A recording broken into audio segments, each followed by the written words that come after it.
Hey guys, কেমন গরম পড়েছে বলো। আমি খুব একটা ভিডিওতে আসি না, কিন্তু মাঝে মাঝে মনে হয় তোমাদের সাথেও একটু নিজের লাইফের বিষয়ে শেয়ার করা ভালো।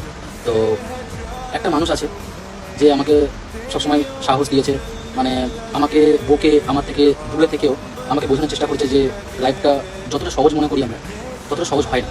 আর সবসময় এটা মানে এটার জন্য ওয়েট করা যাবে না যে কেউ একজন আছে যে আমাকে বোঝাবে, আমি মন খারাপ করলে মানাবে।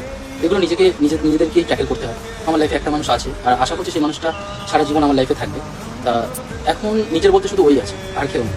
তা চেষ্টা করবো সেই মানুষটাকে ভালো রাখা, খুশি রাখা। অ্যাকচুয়ালি তোমাদের সাথে একটা কথা শেয়ার করি, এই দুদিন আগে আমার বার্থডে ছিল। তা এই দিনটা না বছরে সবার জন্য প্রতি বছরে একবার আসে প্রতিটা মানুষের লাইফে। তা সেই মানুষগুলোর লাইফে সেই দিনটা খুব স্পেশাল হয়। বাট আমার জন্য কোনো বছর কখনো স্পেশাল হয়নি, কিন্তু গত 2 বছর সামথিং 2 বছর আমি খুব আনন্দে কাটিয়েছি এই দিনটা। আমি ভেবেছিলাম হয়তো আমার লাইফে এই দিনটা কখনো আসবে না ভালো, বা এই দিনটা আমার সব থেকে মানে বোরিং দিন হবে।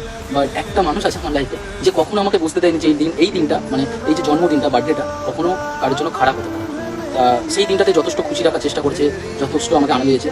তো আমি তাকে অবশ্যই বলবো যে থ্যাঙ্কস, আমাকে এতটা খুশি রাখার জন্য, এতটা ভালো রাখার জন্য, আমাকে বুকে মানে তুই যেভাবে আমাকে বুঝিয়েছিস, হয়তো কিছু কিছু সময় খারাপ লাগে, বাট পরে আমি রিয়েলাইজ করি যে সেটা তোর বকা ছিল না, সেটা ছিল আমাকে শাসন করা, আমাকে বোঝানো। অ্যাকচুয়ালি মানুষ যতই বড় হয়ে যাক না কেন, শাসন কোনোদিন মানে খারাপ হয় না। মানুষ ভালোর জন্য করে, কটা মানুষ এখন ভালোর জন্য এগুলো করে, তাই না? তা আমি বলবো তুই যথেষ্ট আমার জন্য করেছিস আর করছিসও। তো তোর কাছে এটাই রিকোয়েস্ট যে সবসময় আমার পাশে থাক, আর তুই ছাড়া তো কেউ নেই, আমার একটু খেয়াল রাখিস, ভালোবাসিস, এটাই। আর কিছু চাওয়ার নেই তোর কাছে। এমনি আমি যথেষ্ট হ্যাপি আছি তোকে নিয়ে। আর যেরকম আমাকে সবসময় শাসন করিস, বকিস, এটা সবসময় কন্টিনিউ রাখিস। কারণ সত্যি বলতে তুই ছাড়া আর কাউকে নিয়ে ভাবি না, বা তুই ছাড়া নিজের লাইফে কোনো ড্রিম বলে কিছু নেই। তবু চেষ্টা করব যে তোকে সাথে করে নিয়ে এগিয়ে যাওয়ার, নিজের লাইফটাকে সেট করার, যাতে কেউ কোনো কিছু বলতে না পারে। কারণ এখন তো মানুষের খারাপ চাওয়ার জন্য সবসময় রেডি থাকে।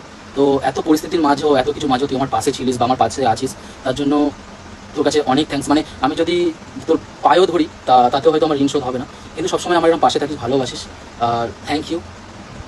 আমি সত্যি সবসময় তোর পাশে থাকতে চাই, আর পাশে থাকবো, কেউ থাকুক না থাকুক, সবসময় আমি তোর পাশে থাকবো। আর হয়তো দূরে আছি, কিন্তু আমি চাই যে তুই সবসময় নিজের খেয়াল রাখ, সবসময় ভালো থাক। কারণ তোর খেয়াল রাখা, তোর ভালো থাকাতেই আমি খুশি থাকি, আমি ঠিক থাকি। ওকে, তো থ্যাংক ইউ। আর সবাইকেই বলছি, যে যারা ভিডিওটা দেখছো বা দেখবে, তাদেরকেও বলছি যে তোমাদের যে স্পেশাল মানুষটা থাকে বা প্রিয় মানুষটা থাকে, তাকে বোঝার চেষ্টা করো, টাইম কাটাও তার সাথে, তাকে সময় দাও, তাকে মানে বোঝানোর সেই সময়টুকু তাকে দাও। কখনো কোনো কিছু রাগ নিয়ে বা অভিমান নিয়ে একে অপরকে ছেড়ে যেও না। কারণ মানুষ তখনই মানে ছেড়ে যাওয়ার পরে মানুষ বুঝতে পারে যে কতটা সেটা কষ্টের হয়। হয়তো সেটা রাগের মাথায় ডিসিশন নিয়ে নিই, কিন্তু পরে এমন একটা সময় গিয়ে সেটা রিয়েলাইজ করি আমরা, যে যখন কিছু করার থাকে না। সো প্লিজ তোমরা তোমাদের মানুষটার পাশে থেকো, যেমন আমি আছি, আমার মানুষটা আমার পাশে, তোমরাও তোমাদের মানুষটার পাশে থেকো, তার সাথে থেকো, তাকে সাহস দিও।